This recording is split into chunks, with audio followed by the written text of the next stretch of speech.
What's going on, guys? I've got a 2004 Ford Explorer, and I'm going to use this vehicle to show you how to change your high beam bulb, your low beam bulb, and your fog light. I'm also going to go over the operation of the electrical system, point out to you the location of the important fuses and relays for it. So the power, it all starts with these two fuses here. So this J-case 20 amp fuse and that 15 amp fuse right there. Both of those provide power to your headlight switch. And as far as checking them goes, you can just pull this one straight out and look at it to see if it's blown. The J-case fuse comes out in the same way. You have to be a little careful in removing these, or you can crack the little top piece, but really that's not a big deal. So you can start by checking those too. Now, when your low beam bulbs are turned on with the headlight switch, there are no relays or anything involved. The switch itself sends power directly to your low beam bulbs through these two 10 amp fuses. So this 10 amp fuse right here, this provides power to the low beam bulbs on the passenger side. The one right next to it, this sends the power to the low beam bulbs on the driver's side. Now moving on to the high beams and the fog lights.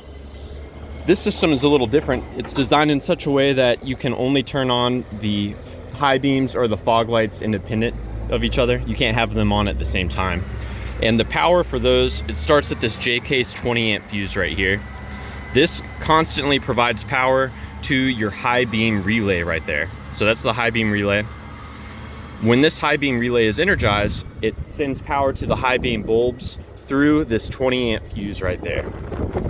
Now, if this high beam relay is not energized, the power from this J-case 20 amp fuse, it's constantly provided to your fog light relay right there. And when the fog light relay energizes, it provides power to your fog light bulbs through this 15 amp fuse located right there.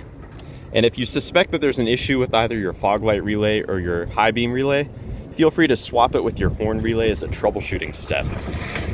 Now, as far as actually changing the bulbs, real simple. We're going to start with the low beam bulb and the high beam bulb. To get this housing out of here, there's two little pieces up here at the top, and you just pull them straight up. They can be seized in there pretty good, so you may have to pry them.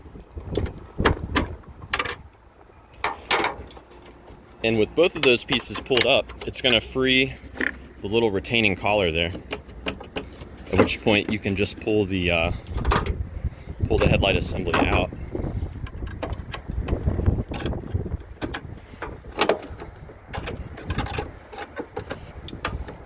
And this little piece on the outside, it can be a little harder to remove because it retains the headlight assembly in two different places. Instead of you guys watching me fumble with that, we'll move on to this side, which I've already freed up.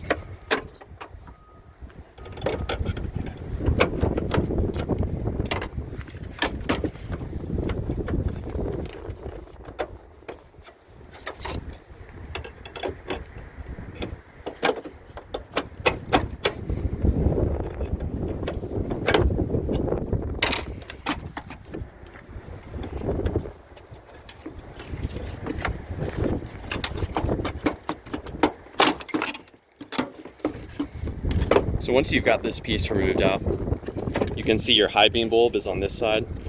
And to remove it, you just simply rotate it counterclockwise and it will come straight out like so. Your high beam bulb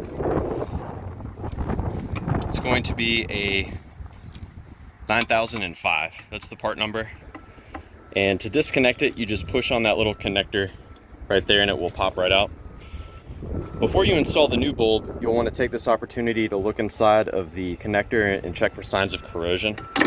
As you can see, this one's pretty corrosion free. The low beam, pretty similar operation. You just push on the connector piece and it pops right out. The low beam is going to be a 9006. Now, as far as the fog lights go, those are real simple. You're just going to pop down here, and that's going to be your fog light assembly right there.